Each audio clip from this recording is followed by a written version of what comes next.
Қазіргі таңда түйіткіл мәселелердің бірі ерекше балаларды, оның ішінде мүгедектігі бар балаларды тәрбиелеп отырған отбасылардың өткір мәселелері көп.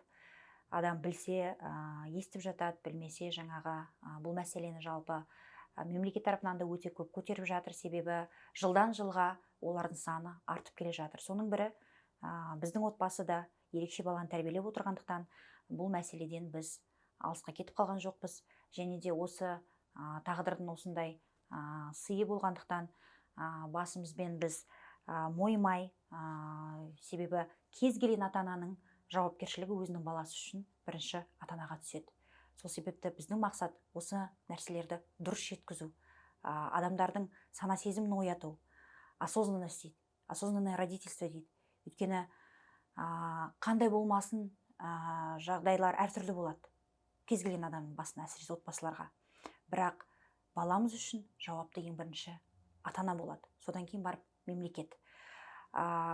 Мен, сіздер білесіздер, ерекше балалар тәрбиелейтін ата-аналар одағының жетекшісі болып, осы жалпы республикалық одақты былтыр құрып, қазіргі таңда 17 филиалымыз бар. Осы мәселені де көтеріп, осы идеяны тастап, осы бүкіл одақ, бүкіл республикамыз бойынша өңірлерде, тек қана ірі қалаларда ғана қазіргі таңда 30 мыңнан асық мемлекеттік емес ұйымдар ресми тіркелген біздің елде. Оның ішінде 2800-і тек қана осы әлеуметтік салада жұмыс жасайтын, яғни осы біздің мәселелермен жұмыс жасайтын мемлекеттік емес ұйымдар. Бірақ олардың көбісі, былайша айтқан кезде 90% шоғырланған қай жерде? Үлкен қалаларда шоғырланған. Яғни бұл мәселе нені білдіреді? Тек қана үлкен миллиондық қалалар дейміз, мегаполистер дейміз, Астана, Шымкент, жаңағы Алматы деген үлкен шаһарларда ғана осындай мемлекеттік ұйымдардың жаңағы қарқынды жұмыс жасағанынан адамдарда, осындай отбасыларда минимальный дейді, яғни аз болса да, бірақ көптен өте көп және өте сапалы жаңа қызмет түрлерін алуға болады. Әлеуметтік көмекті жақсы алуға болады. Ал біздің ауылды, шет өңірлерді қалай жасаймыз? Ол жақтарда өкінішке орай бұндай мемлекеттік емес ұйымдар өте аз, тіпті жоқтың қасы. Сол себепті біздің бірден бір мақсат осы бүкіл Қазақстанның халқын біріктіріп, осындай ерекше балалар тәрбиелеп отырған отбасылардың басын біріктіріп, бәрімізге ортақ мәселелерді шешу мақсатында құрылған болатын.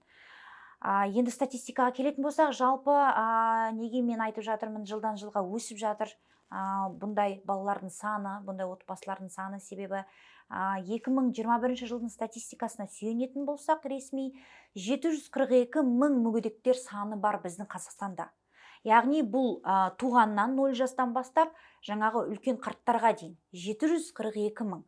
Оның ішінде 175 мыңы тек қана балалар ғана. Ол 175 мыңның 2021 жылдағы статистикаға сүйенсек, 99 мыңы ғана ресми мүгедектігі бар деген қағазы бар. Яғни, не дейді, официально инвалидность бар деген нәрсе.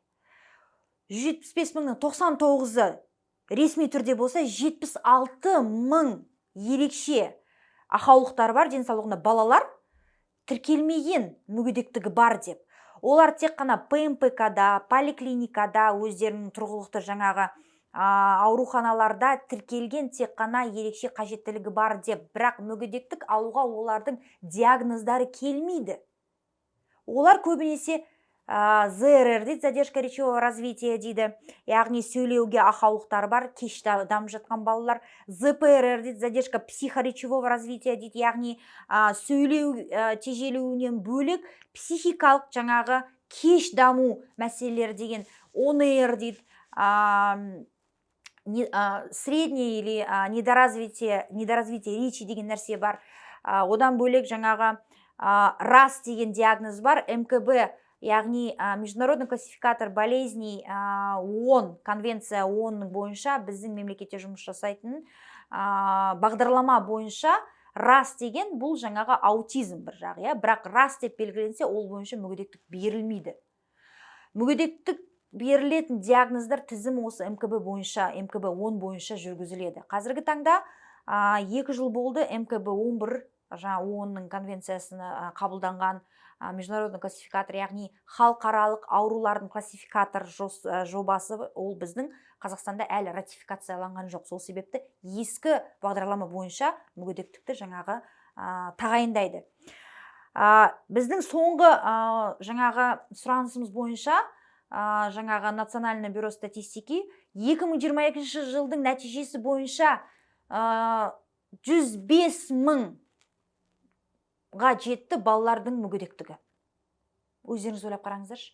Соңғы осы 15-16 жылдан есептеген кезде соңғы 7-8 жылдың ішінде былайша айтқан кезде 40-тан асы 40%-ға жуық өскен осындай ауыр сырқаттағы балалар болашақта осындай мүгедектікке алып келетін. Және де бала кезінде мүгедек болған баланы егер уақытында жаңағы ерте араластып, түзету, оңалту жұмыстарын жасамаса, ол бала өседі дағы кейін үлкен мүгедектер санын өсіреді дағы, бұның бәрі мемлекеттің бюджетіне үлкен салмақ алып келеді. Оны білесіздер сіздер. Өйткені оған жаңағы мемлекет тарапынан не беріледі? Жаңағы жәрдемақы беріледі. Енді осындай статистикаға сүйене отырып, қазіргі таңда біздің еліміздегі үлкен мәселелердің бірі бұл осы өңірлерде, қалаларда түзету орындары менен, орталықтары менен оңалту орталықтарының тапшылығы. Жақсы осы үлкен қалаларда оңалту реабилитационный дейді, түзету коррекционный дейді. Бұл екі бағдарлама. Коррекционный бұл біздің жаңағы балалардың сөйлеу қабілетін жақсартатын жаңағы педагог, дефектолог, логопед, психолог солардың жұмысыменен жұмыс атқаратын орталықтар. Реабилитация оңалту орталығында бізде физикалық бір жаңағы ақаулықтары бар балаларға көбінесе мысалға біздің осы мүгедектігі бар балалардың былайша айтқан кезде 70-80% бұл ДЦП. Детский церебральный паралич дейді. Оның әйгілі мысалға 3 топқа бөлінетін болса, 3 түрі бар. Өте жаңағы қиын миының қай бөлігі қатты зақымдалғанына байланысты баланың мүмкіндігі шектеулі болады. Көбінесе олар жаңағы опорно-двигательный дейді, яғни жүріп тұру мәселелері өте қиын. Одан қала берсе олардың психикалықта жаңағы дамуында кейбір жаңағы мәселелер болады, бірақ көбінесе олардың жаңағы жүріп тұру физикалық тұрғыдан жаңағы осал жақтары болаттағы проблема сол жақта болады. Сол себепті оңалту, реабилитация жасайтын орталықтардың аздығы жаңағы білікті мамандардың тапшылығы. Бұл мәселені де біз одақ болып көтеріп жатырмыз. Шетелден көптеген мысалға шетелдермен салыстыратын болсақ, мемлекет тарапынан бөлінетін жаңағы қаржы осындай орталықтарды дамытуға, ашуға және мамандарды білікті етіп оқытуға бөлінетін әрине қаржы саны өте үлкен және көмек өте үлкен беріледі. Өкінішке орай біздің елде жыл сайын ашылып жатыр, бірақ олардың саны жаңағы ауру бар, диагнозы бар балалардың санынан қалып қойып жатыр. Олардың саны өсіп жатыр. Не себепті? Мен енді қазіргі таңда осындай ерекше баланың анасы болғандықтан, менің медициналық білімім болмаса да, бірақ айтып отырмын, осы өмірдің осындай сыйына байланысты бізде бір уже белгілі бір дәрігерлер, эксперттер сияқты болып қалдық. Себебі көптеген мамандарменен біз күні түні кеңес алып жатамыз, араласып жатамыз, сөйлесіп жатамыз. Қаншама біздің отандық емес шетелдегі де білікті мамандарменен жұмыс жасап, осындай консилиум, осындай конференциялар, кездесулер өткізіп отырған соң, белгілі өзіміздің көзқарасымыз қалыптасып қалған. Қазіргі таңда мысалға біреулер сұрақ қояды жиі. Неге бұрын соңды бұндай көп статистика болмаған? Бұндай көп түрлі аурулар болмаған деп айтып жатады. Шындығына келген кезде болған, бірақ олардың саны аз болған. Және де жалпы Совет одағында, постсоветский пространство дейді, Совет одағында елдердің бәрінде шетелменен айырмашылығы қандай? Бізде мүгедектігі бар адамдарды балаларды көрсетпейтін. олар белгілі спец интернаттарда, спец орталықтарда жабық түрде ғана болатын. Шетелдерде керісінше жақсы жағдай, қолжетімді орта болғандықтан бәрі теңдей жүреді. Сенің аяғың бар жоқ, сен коляскадасың, жаяу жүрсің, ол айырмашылығы жоқ. Бәріне теңдей жағдай жасалған. Пандусы бар, лифті бар, жаңағы әртүрлі мынандай кнопка вызова дейді, жаңағы көмек керек болса, сондай жаңағы мекемелер шақыртатын әртүрлі службалар жұмыс жасайды. Ал Совет одағында ондай болмаған. Сол себепті де ойлайды, бұрынғы заманда бұндай мәселе көтерілмеген. Қазіргі таңда жоқ, керісінше Совет одағына салыстырған кезде жаңағы арнайы орындар дейді, специнтернат пен спецучреждениялардың саны 60-70%-ға азайған, қысқартылған. Яғни сол себепті қазіргі таңда ол мүгедектігі бар адамдар, үлкендер, кішілер көбінесе осы біздің арамызда жүреді. Бірақ қаншалықты олардың равный доступ, равные возможности сақталатын, оны бәріміз көріп жатырмыз. Себебі біздің қарапайым жаңағы мысалға коляскада жүрген адам элементарно дейді ғой, банкоматқа қолы жетпейді. Яғни біздің орта өкінішке орай жаңағы осы ерекше ақаулықтары бар азаматтардың ерекше талаптарына сай жағдай жасалмаған, өкінішке орай. Енді қайтып келетін болсақ, не себепті қазіргі таңда олардың саны өсіп кетті? Біріншіден, қазіргі таңда экологиялық проблемалардың кесірінен.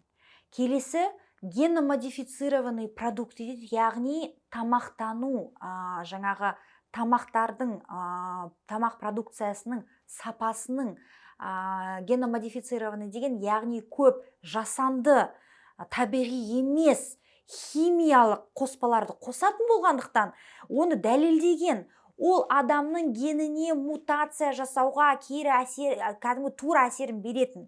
Яғни оның ішінде біз әйгілі осы газдалған Кока-Кола, Фанта, ол былай бер жағы, олардың кері әсер беретін. Мысалға 1 литр Кока-Колада 5 келі ма, сондай 3 келі ма қанттың құрамы болады. Өздеріңіз ойлаңыздаршы, мысалға да, ол қандай зиян береді денсаулыққа. Ал генно-модифицированный бұл жаңа жасанды лабораторияларда жасалған қоспалар болғандықтан, олардың адамның жалпы қан алмасуы, жаңағы зат алмасуды, обмен веществ, соған кедергі жасаған кезде, ол кез келген адамның ағзасында сбой болады. Ол міндетті түрде. Әрине, оны жаңағы жас қыздар, жас аналар көтерген жүкті болмай тұрып та соны қабылдаған адамның гені, ДНК-сы өзгере бастайды. Оған триггер болатын, ол ауырып қалды, иммунитет түсіп кетті, бітті, кез келген ауру ол жаңа ушығып көтерілетін болады. Жас қыздар, жас әйелдер көтерген кезде оның ағзасындағы генно-модифицированный өзгерістер ол міндетті түрде оның көтеріп жатқан құрсағындағы баласына да әсер етеді. Ол сөзсіз, сөзден де анық, айдан да анық. Оны медицинада дәлелдеп отыр. Бірақ өкінішке орай осыған көп көңіл бөлінбейді. Менің жеке пікірім, бұл туралы біздің мемлекет тарапынан да, ақпараттық осы енді 4-ші билік дейді ғой, мысалға СМИ тарапынан да осындай просвещение дейді, просветительство, ақпараттандыру жұмыстары көбірек жүргізілу керек деп ойлаймын. Келесі мәселе, бұл жаңағы өте көптеп жаңағы осы ДЦП-ға алып келетін протокол родовспоможения дейді. Яғни әйел босанып жатқан кездегі протоколдардың дұрыс жұмыс жасамауы, яғни мен айтып кеттім ғой, білікті мамандардың тапшылығынан әйел босанып жатқан кезде қажет көмекті көрсете алмаған соң, мысалға жас қыздар, әсіресе алғашқы рет ана болып туып жатқан әйелдердің әрине тәжірибесі болмайды. Оларға білікті мамандардың көмегі қажет. Сол себепті білікті мамандардың көмегі болмағандықтан, дер кезіндегі көмегі болмағандықтан, көп жағдайда жаңағы ананың жатырында қысылып қалады, баланың басы бітті, 1 минуттан асық, 3 минуттан асық, яғни әр секунд өте маңызды. Баланың басы қысылып қалған кезде жаңағы сосудтары қысылып, қан жүрмей, гипоксияға шалдыққан бала міндетті түрде ол белгілі бір неврологиялық, психологиялық ауруларға алып келеді. Бұл да айдан анық, және бұл дәлелденген медициналық исследованиялар бойынша мен ақпаратты айтып отырмын. мен жай ғана естіген нәрселерді айтып жатырған жоқпын. Яғни осы родовые травмы деп атайды, ДЦП-ның ең үлкен статистикасындағы көрсеткіші бұл туу кезіндегі берілген травмалар. Одан бөлек жаңағы баланы алып шығу протоколы да бар. Ол протокол да 1953 жылдан бері өзгерген. Яғни бұрын баланы мысалға өзінің табиғи былай арқасымен келе жатқан жерінен алып шығудың орнына арқасымен келе жатқан баланы 1-180 градусқа аударып, басын бәрін төмен салбыратып сөйтіп алып шыққан кезде не болады? Мойын омыртқасы шығып кетеді.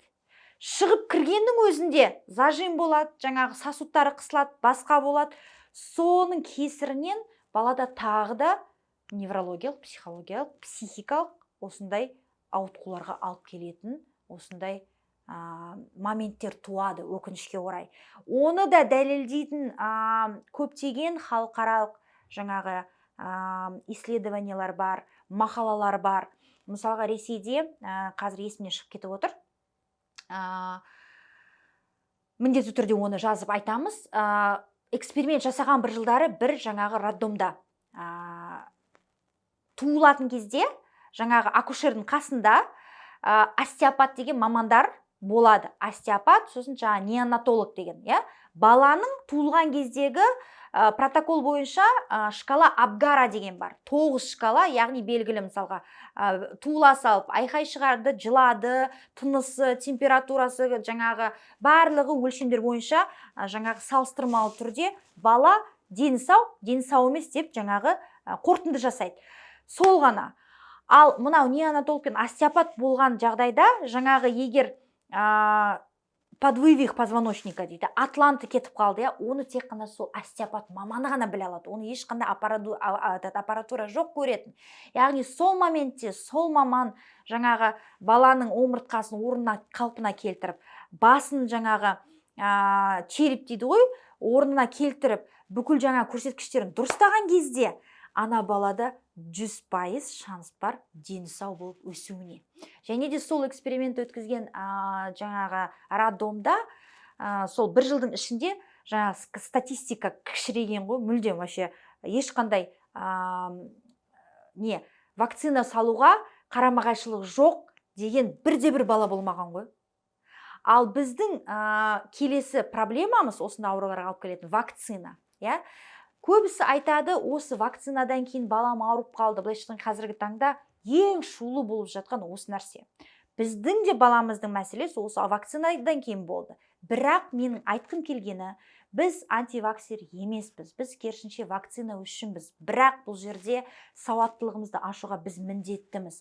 Вакцинаның өзінің қою графигі болады. Бірақ егер баланың вакцина қоюға қандай да бір қарама-қайшылықтары болатын болса, ол вакцина бірінші қарама-қайшылық баланың ағзасының дайын болмауы, бұл бірінші қарама-қайшылық. Яғни қоюға болмайды. Медотвод жасау керек. Яғни вакцина қою графигін ауыстыруға әбден болады. Бірақ біздің жүйеде қалыптасып келген осы басымдылық нәрсе, қорқыту, мен түсінбеймін неге екен, план жасау керек, мынанша прививка берілді, мынанша прививка жасалу керек деген нәрсе әбден осы қатып қалған, сіңіп қалған. Және де мен ойлаймын, бұл нәрсе біздің халыққа, біздің әйел затына, біздің балаларымызға қарсы жасалып жатқан бір геноцид сияқты деп мен өзім қабылдаймын. Неге? Өйткені осындай қиналып туылған баланың денсаулығы қалпына келмейінше ешқандай вакцина қоюға болмау керек, шектеу қою керек. Осы мәселені заң аясында да заңдар бар.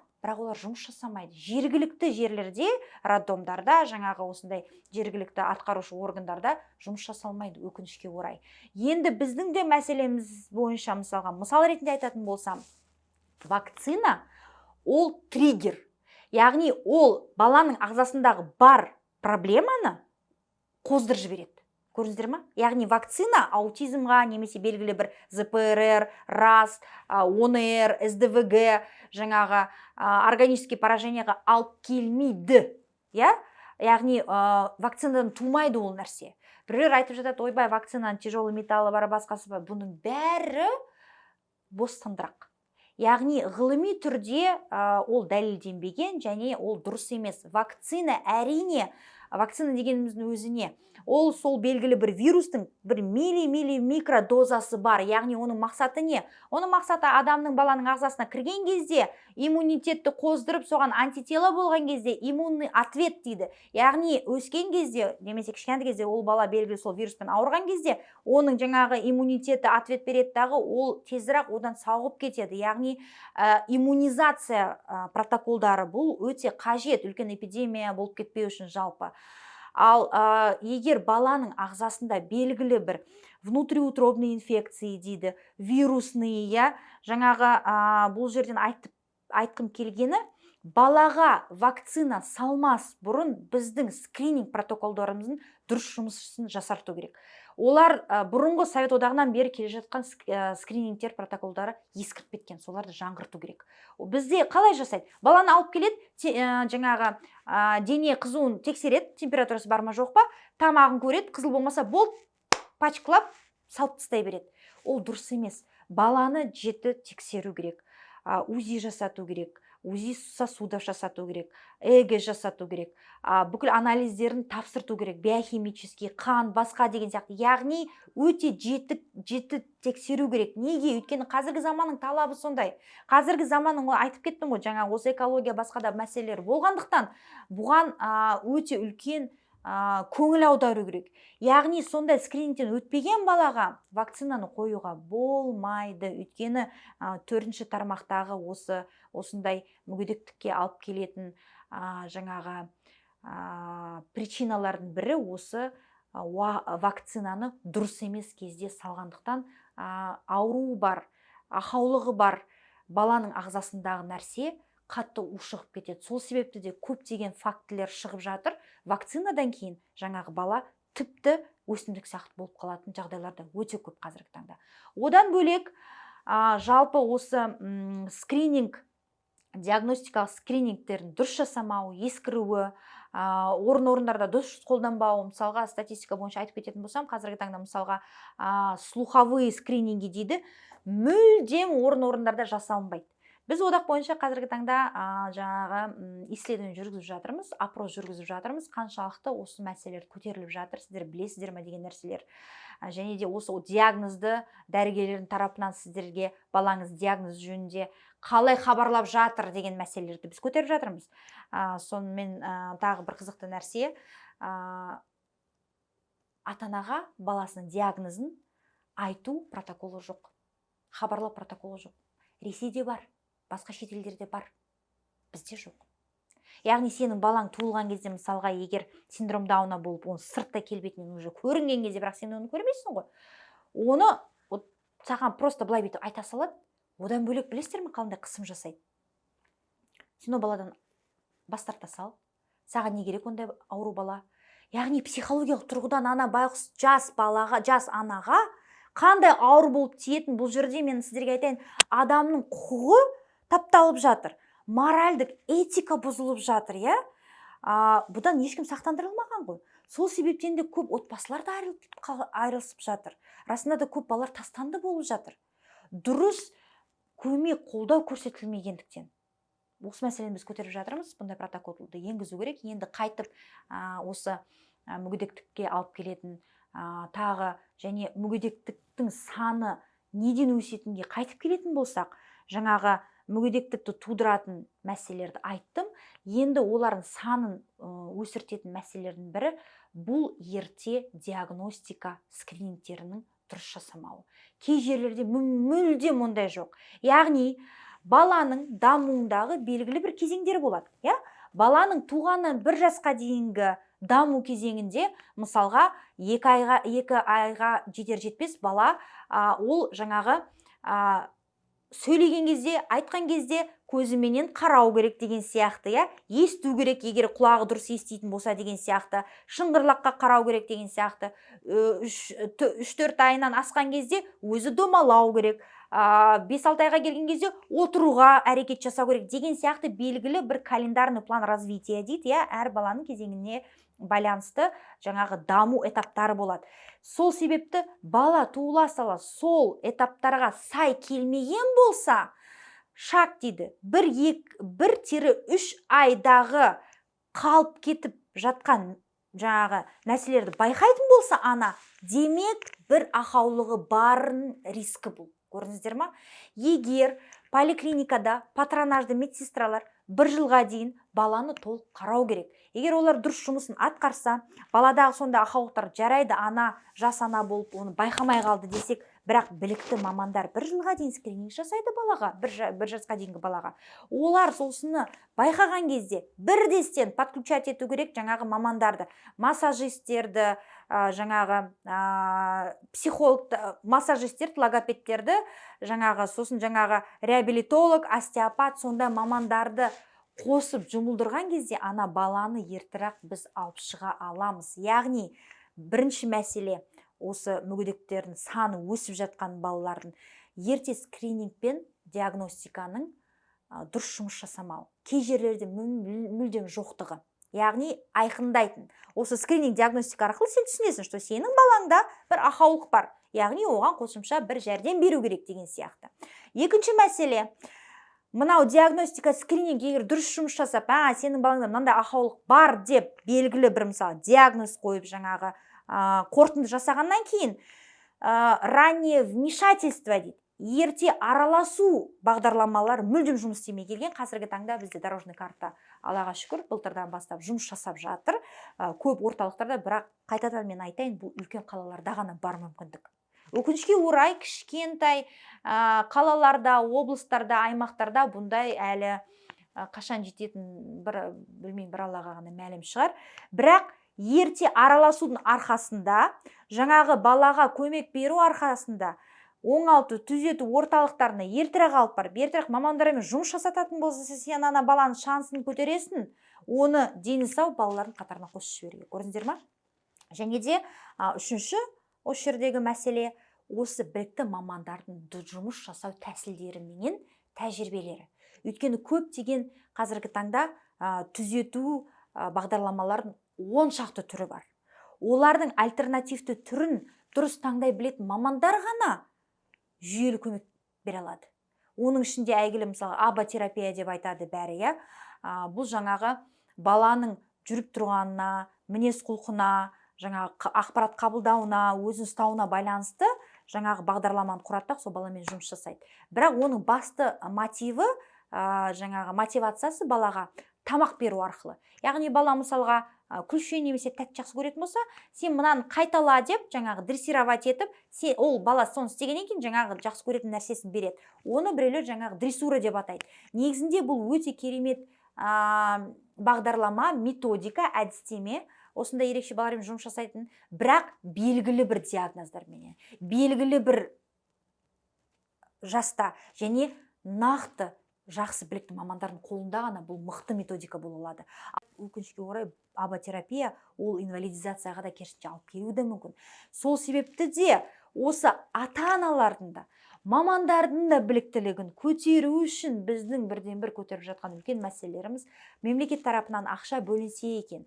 Осы дүние жүзіндегі дамыған елдердегі қолданыстағы бар осы мүгедектігі ерекше ақаулығы бар денсаулығына балалармен жұмыс жасайтын мықты әдістемелерді біздің елге алып келіп, біздің мамандарды оқытып, сосын ол мамандар мемлекет тарапынан тегін біздің ата-аналарға үйретсе, әрине біздің мүмкіндігіміз күшті болар еді.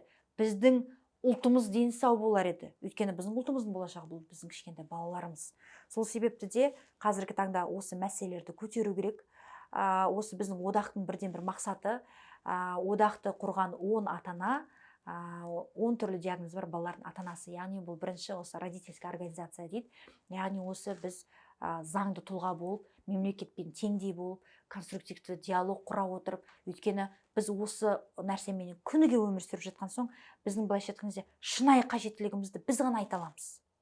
Бізді естісе екен, қабылдаса екен, осыны жаңағы заңнамаларға өзгертулер енгізу үшін осыны негізгі ретінде алса екен, бізді осындай мемлекеттік жұмыс топтарына, комитеттерге жаңағы қосса екен деген біздің үніміз жетсе екен мемлекет басшысына, осы мемлекеттің құзырлы органдарына. Себебі біз, сіздер білесіздер, біз мемлекеттің үлкен мәселесі, проблемасы межведомственный қарым-қатынастың тапшылығы. әрбір министерство өзінің жұмысын жасайды да сырып қояды, болды. Ол мысалға сен элементарно біздің көп ата-аналардың бірден бір мәселесі өзінің диагнозын білгеннен кейін қайда баруды білмейді. Яғни ондай жүйе жоқ. Ондай ақпараттандыратын даже мен сіздерге айтайын, анықтама қызметі жоқ. Білесіздер ме сіздер? Анықтама, мысалға 150 деген анықтама қызметі бар, кризисный центр.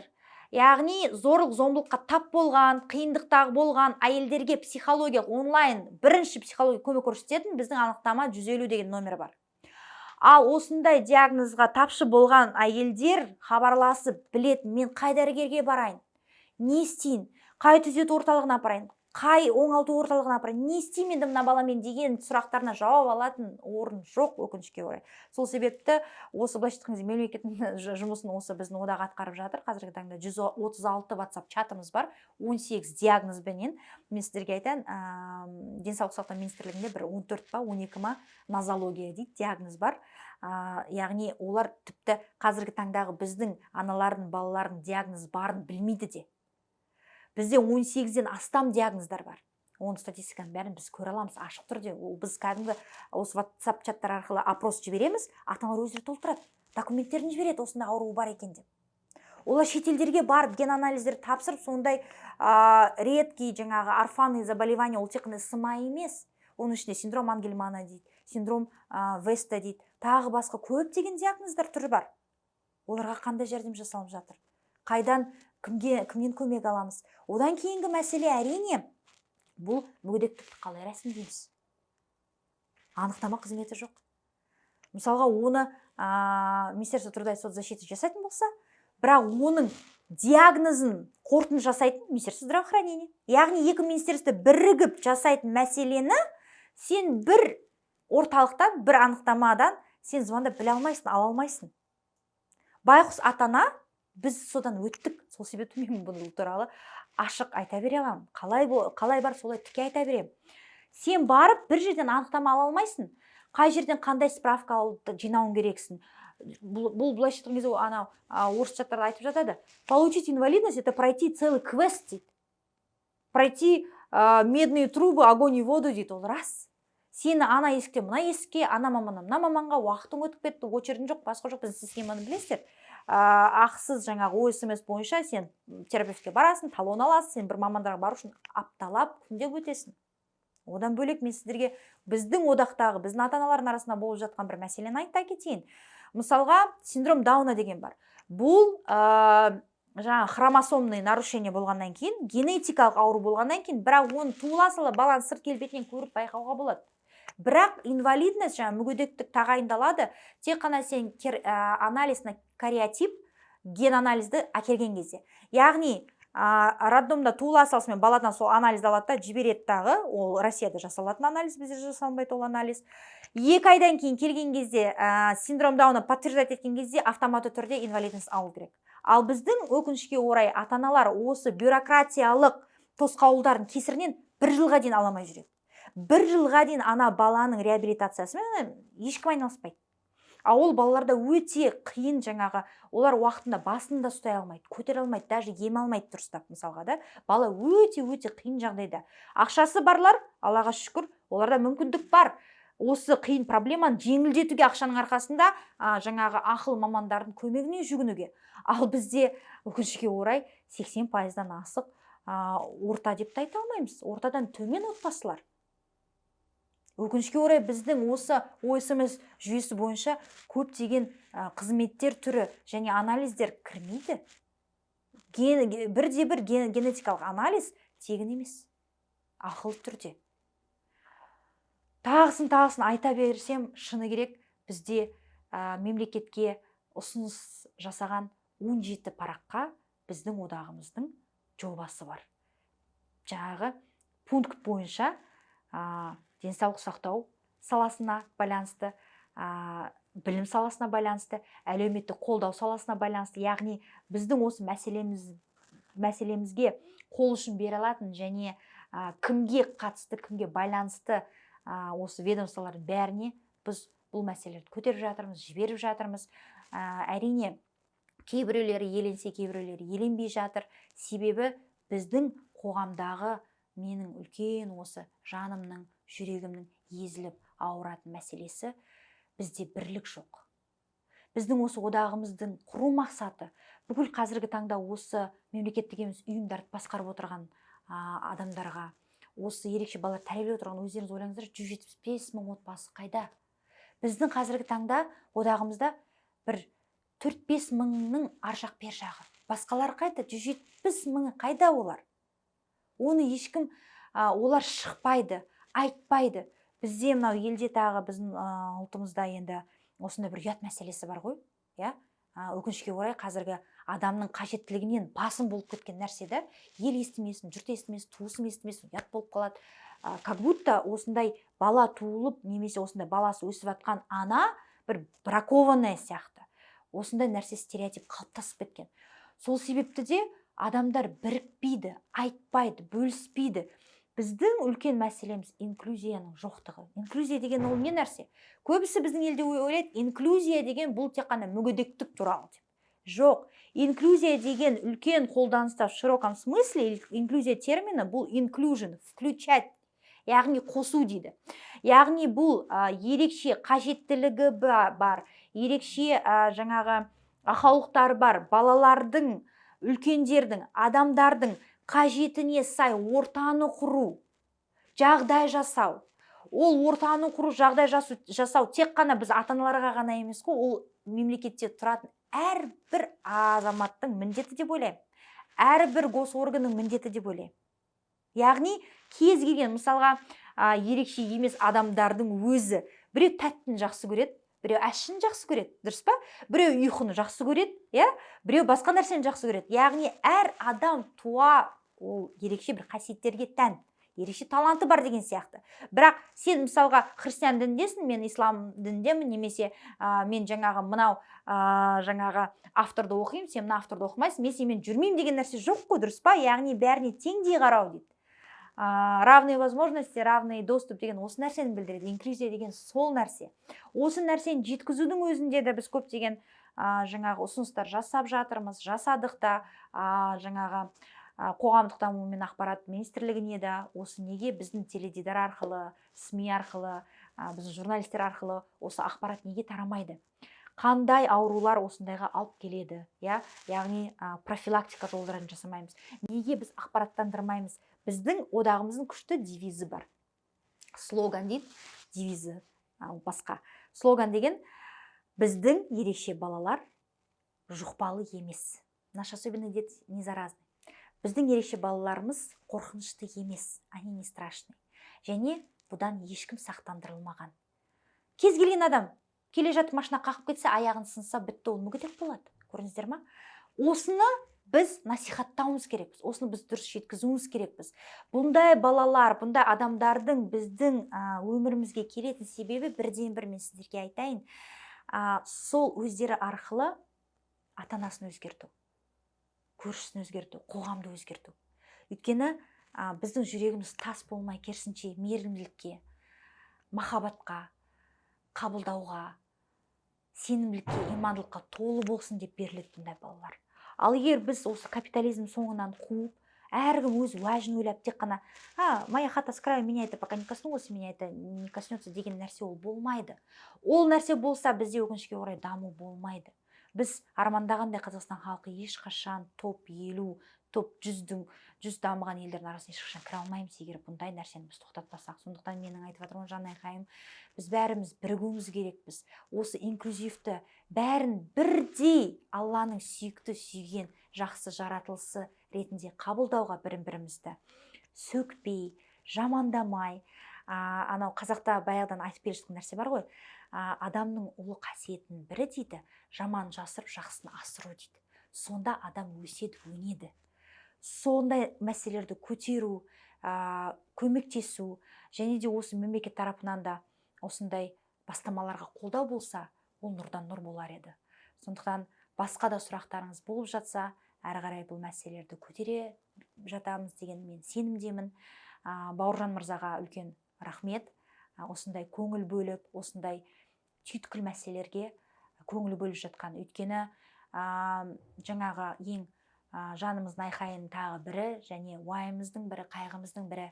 Өкінішке орай біз айтамыз, жазамыз видеоларды, қабылдайды. Бірақ ол мәселемен біз бетпе-бет біз ғана қаламыз. Сіздер бір естисіздер, бір көресіздер, ұмытасыздар. Біз бұны ұмыта алмаймыз.